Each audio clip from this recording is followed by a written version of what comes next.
Hello and welcome to our mini lesson on the story of Noah and the Ark. It's a Christian story. You'll find it in the Bible, of course, and I'm really hoping that you've heard that story or read that story. If you haven't, you're going to need to pause the video now and go and do that, because we are going to have a quiz to see how much you know and remember about the story. Okay, so I'm going to ask you some questions. You're going to write down the answers and then I'll run through the answers and you can see how many you got right. So decide if you're doing it yourselves or in groups, whatever your teacher says. Make sure you've got a whiteboard and pen or notepad and paper, however you're going to write down your answers. Okay, pause the video if you need to go and sort that out, but otherwise, here we go. Question number 1. Question number 1. Which book is the story of Noah and the Ark found in? Which book is the story of Noah and the Ark found in?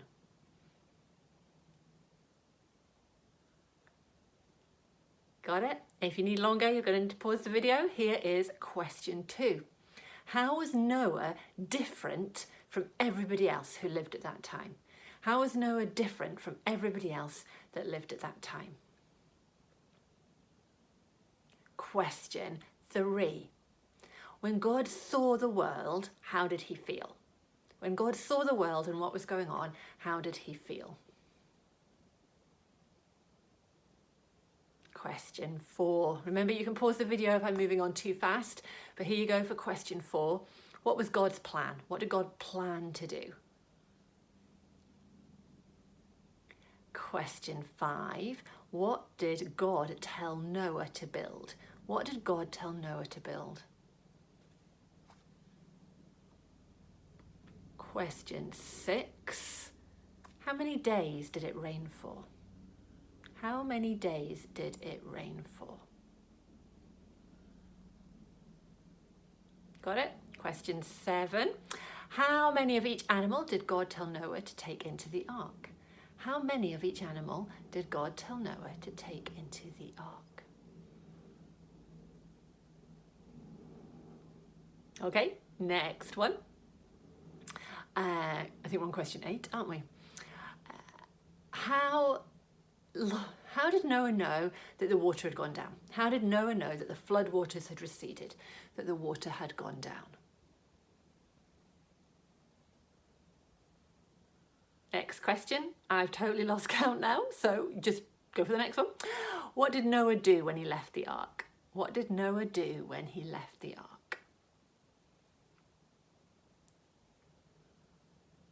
Next one. What did God promise? What did God promise? And the last question. What did, how can I put it? What was God's sign? What sign did God have that he would keep his promise? Okay, you got all those? Let's go back to the beginning and I'll try and give you the answers. So question 1. Which book was it in? Was the Bible. I'm sure everybody got that one. Question 2, how was Noah different from everyone else? Well, he was the only one trying to live God's way. He was the only one obeying God. He was the only one not doing evil things. Question 3, how did God feel when he saw the world? He was angry at the wrong things that people were doing and sad that this is what people were choosing to do. What was God's plan? This is question 4. His plan was to flood the whole world and start again. Question 5, what did God tell Noah to build? A big boat or an ark? Question 6, how many days did it rain for? 40 days.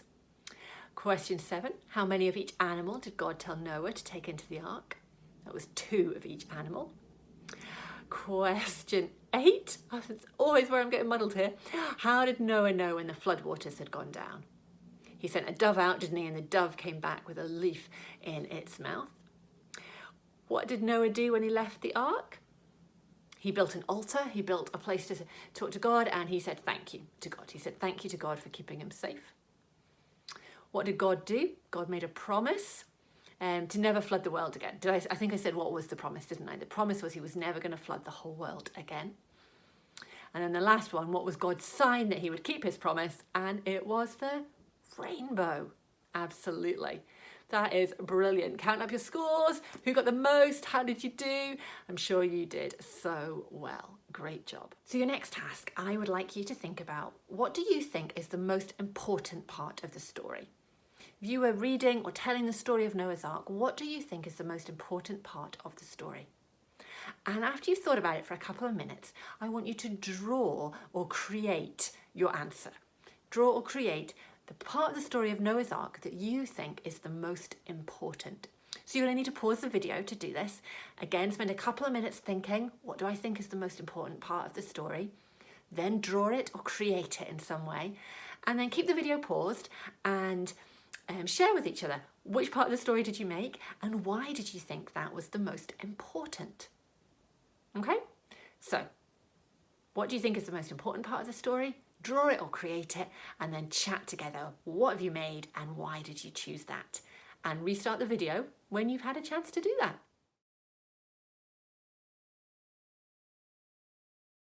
I'm sure you did a brilliant job with that task. Well done. Here's what I did. I created this picture of Noah building the boat when he's obeying God and trusting God. Noah obeyed God, didn't he? He built the boat when he was asked to. And he demonstrated that he trusted God by believing him there was a point to building the boat. He trusted that what God said would happen would happen.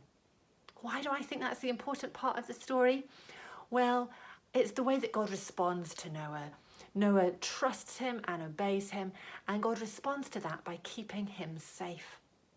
And Christians believe that God still keeps us safe. If we trust in him and we believe in him and we do our best to obey him, to live his way, God will keep us safe. There's a book of songs in the Bible. They're called Psalms. One of them says this: "Whoever rests in the shadow of the Most High God will be kept safe by the Mighty One. I will say about the Lord, he is my place of safety. He is like a fort to me. He is my God. I trust in him." That psalm is trying to explain that whoever is trusting in God will be kept safe by him. And that's what we saw happening with Noah. And that's what Christians believe, that by trusting in God and believing in him, they will be kept safe. God will keep them safe. Now, that doesn't mean that bad things and difficult things will never happen to Christians. The Bible doesn't promise that. These things, these difficult things, these bad things do happen. But Christians know that God will always be with them and always help them. But you might think, well, if bad things are happening, how does that mean Christians are safe? Well, you see, Christians believe that if they believe in Jesus and trust in him, that even if the very worst thing happened and they were to die, they would still be safe because they would go to heaven and they would be with God and there would be no more sadness or sickness or suffering.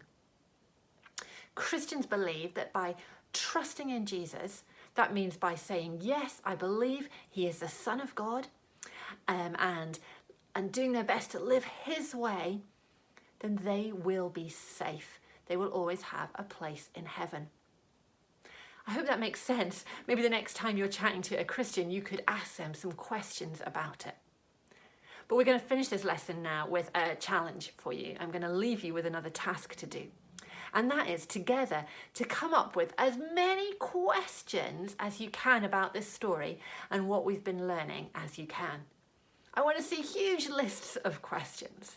And then I want you to try and split the questions into 3 groups. Questions that are easy to answer. Ones that you could just look up in the Bible. So factual questions, a bit like our quiz at the beginning. How many days did it rain for? How long was Noah in the ark? So split them up first into easy to answer questions. And then find the questions that we could use our imagination to answer. So maybe questions like, what was it like in the ark? How was Noah feeling? Questions that by reading the Bible and remembering the story, we can use our imaginations to kind of answer them. And then thirdly, a group of questions which we don't know the answers to, which are tricky. Maybe they're more about what Christians believe or just about information that's not in that Bible story. And these are questions that you might need to ask somebody else to help you answer. So that's your task, that's your challenge. Write as many questions about the story of Noah and the ark and the things we've been learning about as you can, and split them then into those 3 groups. Easy to answer, we can use our imagination to answer, and yikes, I need some help to answer these ones. I'm sure you will have lots of questions and do a great job.